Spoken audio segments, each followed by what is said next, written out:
Hello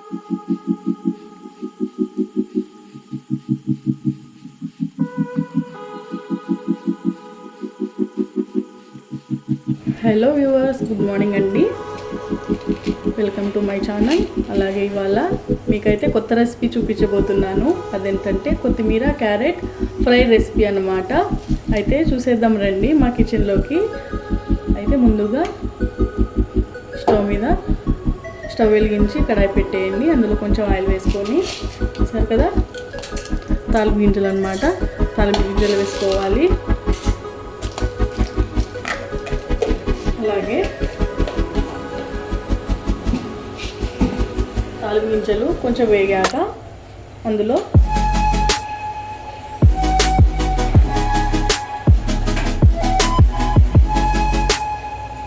చూసారు కదా, ఒక ఉల్లిగడ్డ, పావు కేజీ క్యారెట్లు అనమాట తీసుకుని అందులో ముందుగా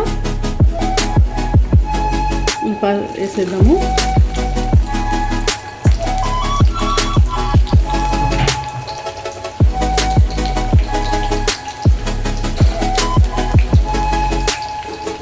ఉల్లిపోయిన తర్వాత మనం కట్ చేసుకున్న క్యారెట్ వేసుకున్నామండి.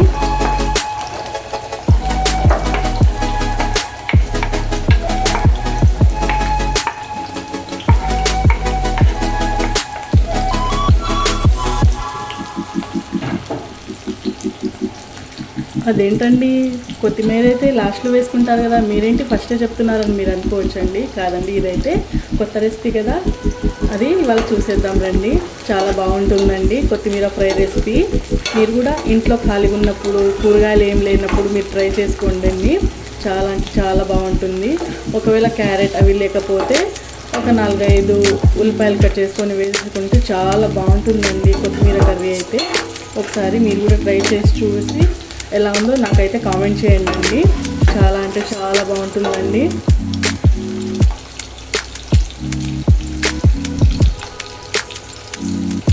అలాగే ఒక 2 నిమిషాల పాటు వేయించుకొని క్యారెట్ ఉల్లిపాయ ముక్కలు, ఆ తర్వాత మనమైతే ముందుగా కట్ చేసి పెట్టుకున్న ఒక పెద్ద కట్ట కొత్తిమీర అన్నమాట,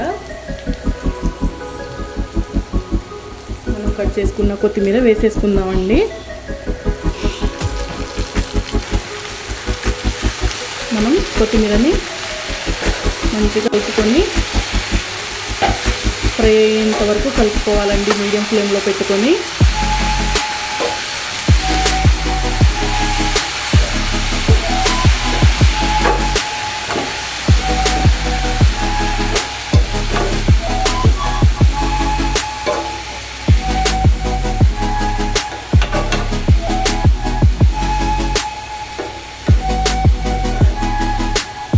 మంచిగా కలుపుకొని మూత పెట్టేసుకోవాలన్నమాట.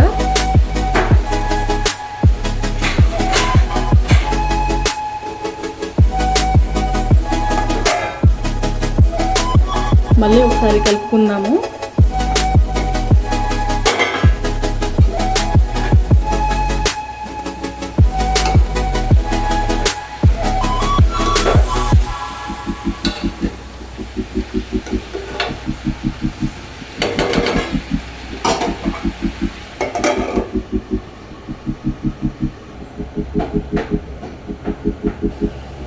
అయినా అందరూ ఒకే రెసిపీ తినాలని ఏమి ఉండదు కదండి, వేరే వేరే టేస్ట్లు వేరే వేరే వాళ్ళకు ఉంటుంది కదా. అలాగే ఈ కొత్తిమీర రెసిపీ ఎలా ఉందో చూసి టేస్ట్ చేసి చూడండి ఎలా ఉంటుందో.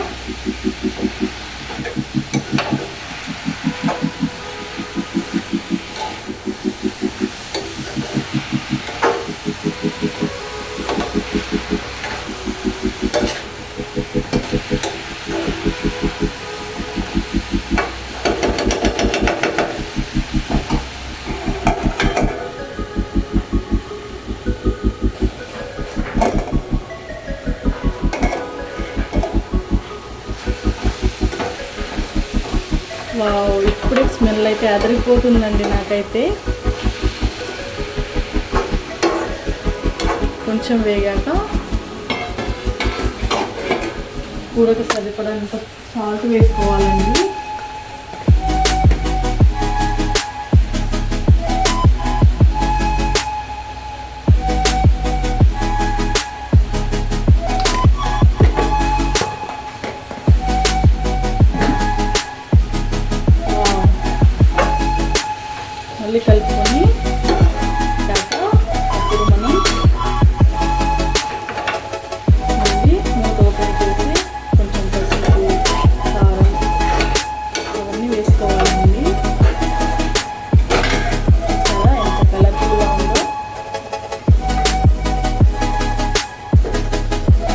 మళ్ళీ ఒకసారి కలుపుకుందాము మంచిగా.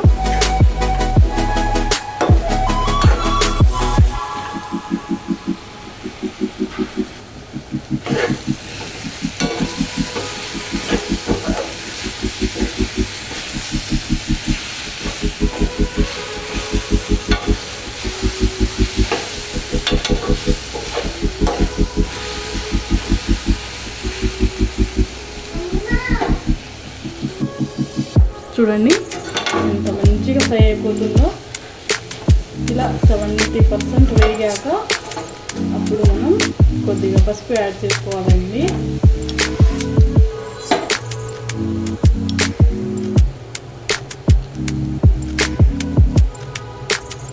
పసుపు యాడ్ చేసుకొని కలుపుకోవాలండి. అలాగే తగినంత కారం,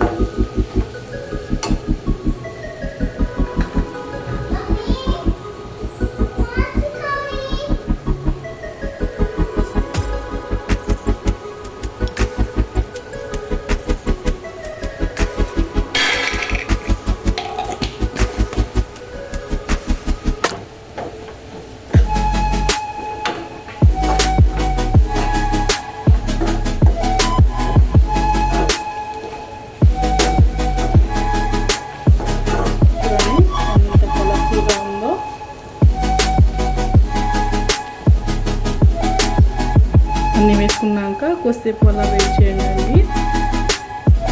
కొంచెం అంటే క్యారెట్ ముక్కలు కొంచెం వేయాలి కదా, అందుకోసమని కొద్దిసేపు అలా ఉంచేసి తర్వాత మనం ధనియా పౌడర్ వేసి తింపేసుకోవడమే.